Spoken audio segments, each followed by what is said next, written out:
O dinheiro americano, o dólar, ele ocupa uma posição de destaque no sistema monetário e financeiro internacional desde o final da Segunda Guerra Mundial. E o papel que o dólar tem exercido é mais ou menos o da fundação monetária do sistema econômico internacional. Onde você for no mundo, as chances de alguém aceitar dólares é muito maior do que qualquer outro dinheiro.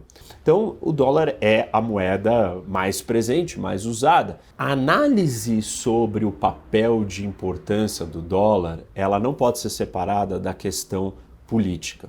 Em outras palavras, a posição política de um país vai determinar o status e a força da sua moeda. Se o dólar ou a libra vão se tornar as moedas dominantes, vai depender se o país ele é rico, grande, poderoso e assim por diante. Bom, vamos começar a história do dólar e da onde surge, né? Obviamente que vocês sabem que a América do Norte, os Estados Unidos, foi colonizado pelos ingleses. E quando os ingleses chegaram lá, não existia o dólar. O país americano não existia, era uma colônia. Então não tinham dólares, o que existia era o dinheiro britânico, daqueles colonos que chegaram.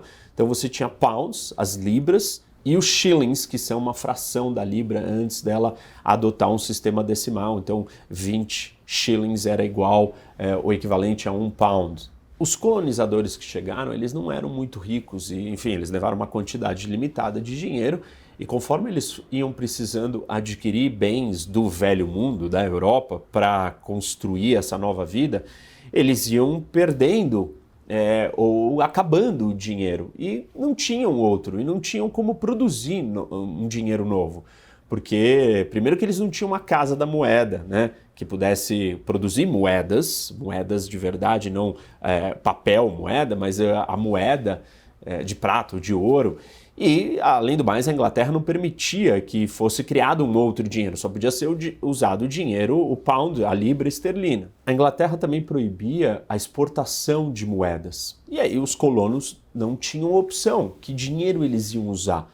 Naturalmente, o que aconteceu? Começaram então a trocar as coisas usando commodities. E aí os estados começaram a aceitar que você pudesse pagar os seus impostos usando essas commodities, usando essas matérias-primas. Em cada região onde o produto era dominante, passou-se a usar ele como uma moeda de troca. Quando o tabaco, por exemplo, virou uma moeda oficial, aí você criou um incentivo para que as pessoas plantassem mais tabaco, afinal de contas aquilo era dinheiro. E com mais tabaco em circulação, o poder de compra das pessoas aumentou, mas as coisas que existiam continuaram sendo as mesmas. E obviamente que aí o tabaco perdeu o seu valor.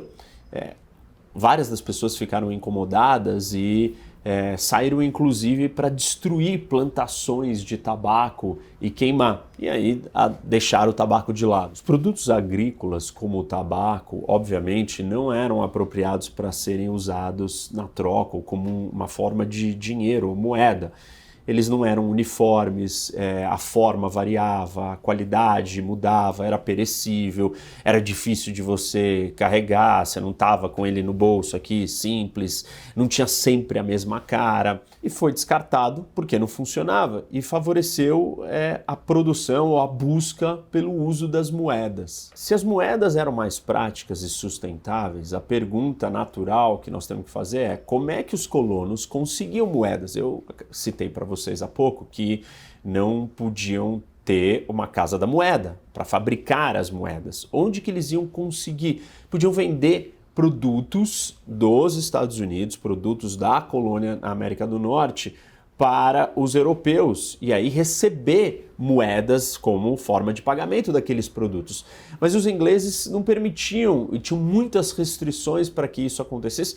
Primeiro porque eles queriam manter as suas moedas, não queriam entregar moedas por razões de segurança e para financiar as guerras e outras coisas que estavam acontecendo. Então eles precisavam ter moedas, não queriam entregar ou dividir moedas. As trocas tinham que acontecer não com as moedas e isso dificultava a vida dos colonos na América do Norte. Onde achar moedas?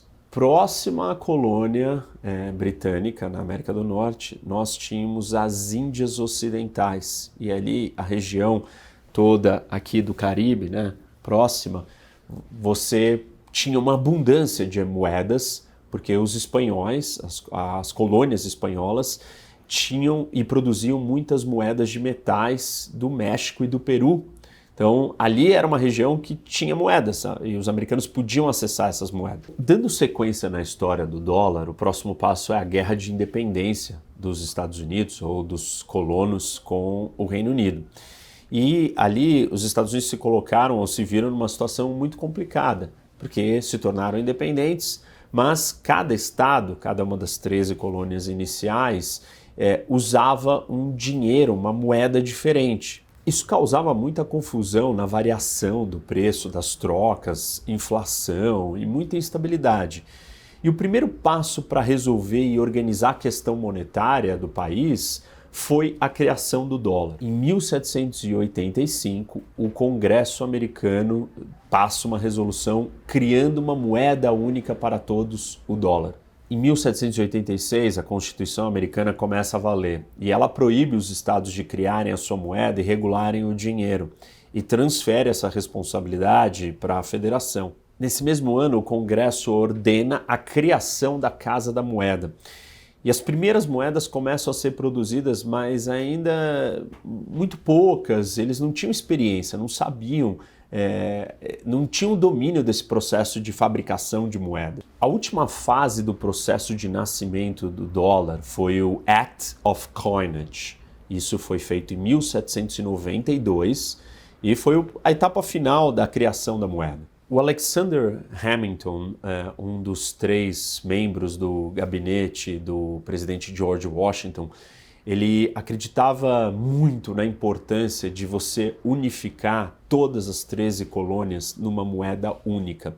E isso tem uma relevância geopolítica tremenda, porque você colocar todas as pessoas trocando, interagindo economicamente, enriquecendo junto, embaixo de um mesmo guarda-chuva, você cria uma estrutura e uma unidade política e de identidade única.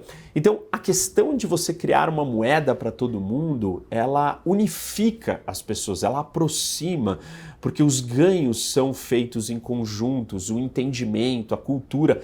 Parte do que define a identidade nacional de um povo é a sua moeda. Então, você está criando uma nova identidade, uma identidade maior no caso da União Europeia e no caso da fundação dos Estados Unidos. A ideia de você colocar todos juntos numa mesma moeda era a construção dessa identidade comum. Isso é fundamental para o sucesso e para o desenvolvimento e o nascimento da nação. Eu já citei para vocês em outros momentos e outras aulas como que regiões diferentes com moedas diferentes são afetadas e você tem interesses econômicos diversos. Se nós estamos dentro do mesmo guarda-chuva, os interesses econômicos eles tendem a serem mais convergentes. Claro que São Paulo vai ter um interesse econômico diferente do Amapá, estamos dentro do mesmo guarda-chuva de moeda, né, do real, mas seria muito pior se nós compararmos São Paulo com Buenos Aires ou com um outro país que usa uma outra moeda. Parte da identidade nacional é construída pela questão da moeda. Unificar todas as colônias em uma moeda foi um grande passo, uma visão geopolítica do Hamilton importante, não só para a ascensão do dólar, mas para o nascimento dos Estados Unidos do tamanho que é. Você gostou desse conteúdo? Então vem debater com o professor Roque.